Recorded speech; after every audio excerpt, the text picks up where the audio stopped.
आज अपन पढ़ेंगे माइक्रोमीटर और वर्नियर कैलिपर के बारे में। ठीक है, ये कौन से औजार हैं? सूक्ष्म मापी यंत्र हैं ये। इनके द्वारा हम बाहरी माप, माइक्रोमीटर द्वारा खाली बाहरी माप लिया जाता है, दूसरा आंतरिक या गहराई का आउटसाइड माइक्रोमीटर से नहीं लिया जाता। उनके लिए हमें दूसरे डायल बोर गेज या डेप्थ गेज वो चाहिए। ठीक है, और वर्नियर कैलिपर द्वारा हम तीनों माप एक ही औजार से ले सकते हैं, आंतरिक, बाहरी और गहराई। ये होता है वर्नियर कैलिपर। इसके द्वारा हम तीनों माप ले सकते हैं। ठीक है,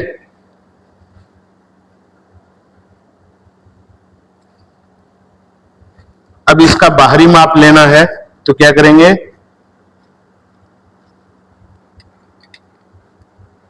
ये बाहरी माप हो गया। ठीक है, इसके अंदर का माप लेना है, ये अंदर का माप हो गया। ठीक है, और इसका गहराई का माप लेना है तो क्या करेंगे? ये गहराई का माप हो गया। इस यंत्र के द्वारा हम क्या करेंगे? तीनों माप ले सकते हैं, और इसका नाम क्या है? Vernier caliper. इसके पार्ट्स का हमें पता होना चाहिए। आंतरिक माप लेने के लिए इनसाइड जॉब है ये। ठीक है, ये बाहरी माप लेने के लिए है, ये एडजस्टिंग स्क्रू है सेटिंग करने के लिए, ये डेप्थ गेज गहराई का माप लेने के लिए। इसमें दो स्केल बने होते हैं। जो मेन पट्टी के ऊपर, बीम के ऊपर स्केल बना होता है उसे बोलते हैं मेन स्केल, और इस मूवेबल का मतलब चलने वाले जबड़े के ऊपर जो माप लिया है, लिखा हुआ है, उसे बोलते हैं वर्नियर स्केल। समझ गए?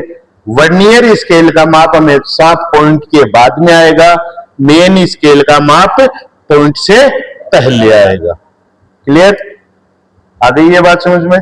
मेन बीम है या मेन स्केल का माप कहां आएगा? पॉइंट से पहले।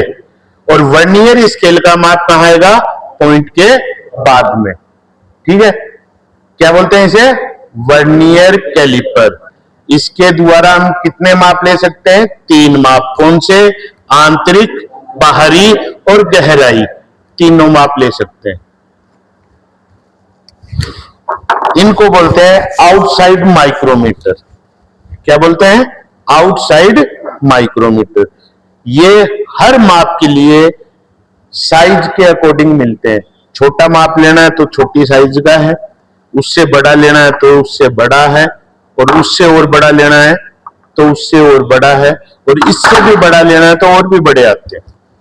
ठीक है, इसका काम खाली बाहरी माप लेने का होता है। इसका काम बाहरी माप लेने के लिए। ठीक है, अब ये हमारा 25 से 50 का माइक्रोमीटर है। क्या है? 25 से 50 का। ये इसमें 50 का माप, 25 का माप अगले ने दे रखा है। ठीक है, अब ये पूरा बंद है। क्या है? पूरा बंद है।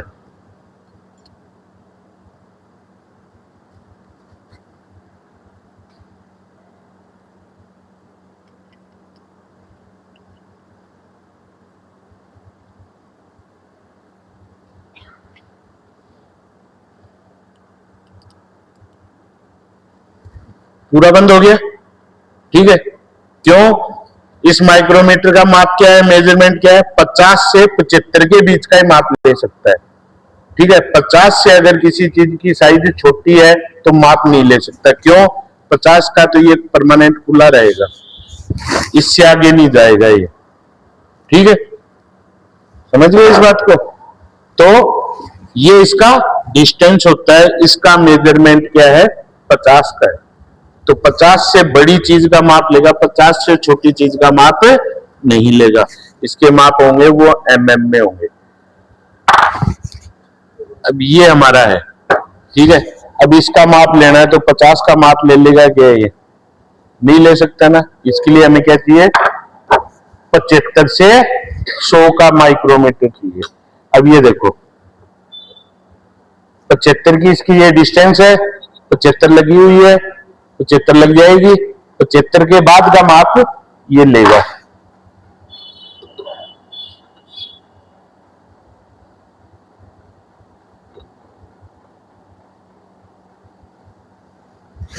आ गया, जा रहा है, ठीक है। ये अब जब हम इसको नापते हैं तो उसमें क्या होता है कि दोनों फेस, दोनों जो किनारे हैं वो इसके साथ में रगड़ के चले, एहसास होना चाहिए कि रगड़ रहे हैं, ठीक है। ज्यादा ढीला भी नहीं होना चाहिए, ज्यादा टाइट भी नहीं होना चाहिए। और इस चीज को सेट करने के लिए ये रेचेट होता है।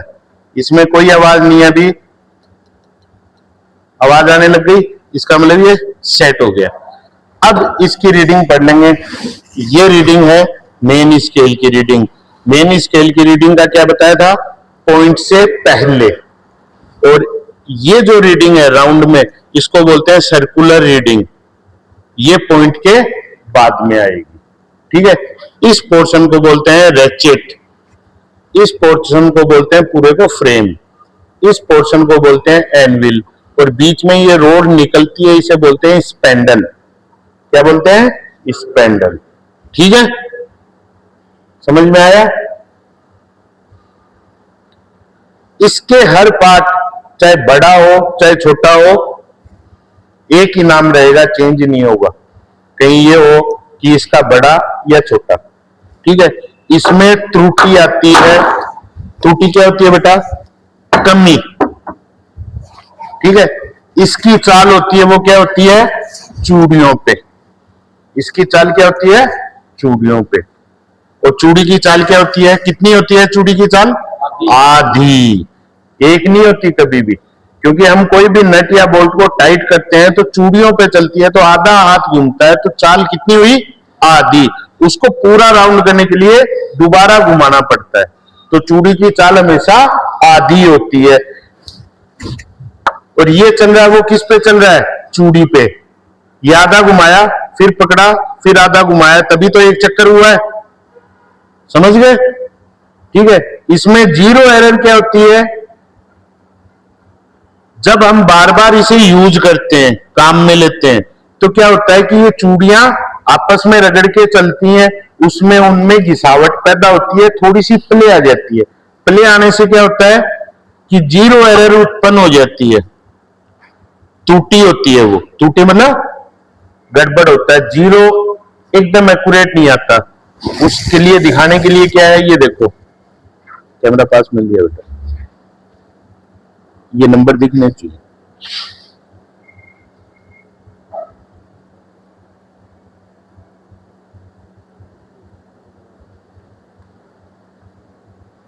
ये जीरो की लाइन है और ये मेन स्केल की लाइन है।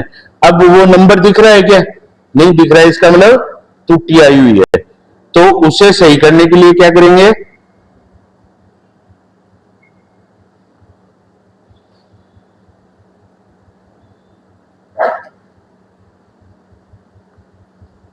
ये ऐसे मिलनी चाहिए। देखो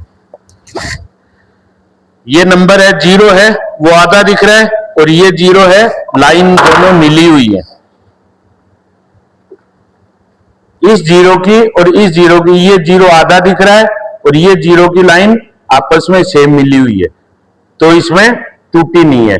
अगर त्रुटि होगी तो क्या होगा, ये लाइन मिलेगी तो ये नंबर या तो पूरा गायब हो जाएगा या आधे से ज्यादा दिखाई देगा, उसे त्रुटि कहते हैं। उसको सेट करने के लिए ये सी स्पैनर है।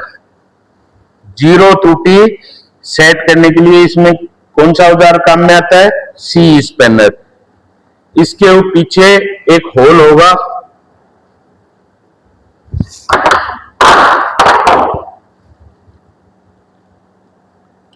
इसके द्वारा इसको ऐसे घुमा सकते हैं या ऐसे घुमा सकते हैं, ठीक है। ये लाइन और जीरो की लाइन एकदम बराबर होनी चाहिए। और उसका कब पता लगेगा, जब हम इसमें डिस्टेंस डालेंगे।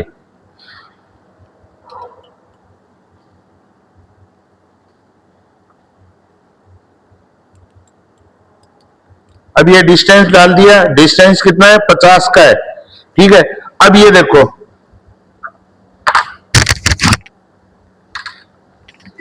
ये जीरो कहां गया बेटा, लाइन ऊपर गई और मेन स्केल की लाइन कहां आई, नीचे आ गई, नहीं मिल रही। इस त्रुटि को खत्म करने के लिए सी स्पैनर का प्रयोग करेंगे, दिखाता रहे।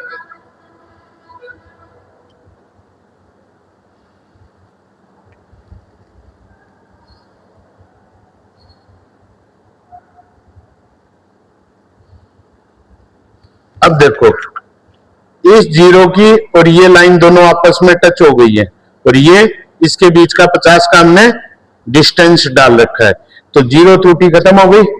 ऐसे सेट किया जाता है जीरो त्रुटि को। क्लियर?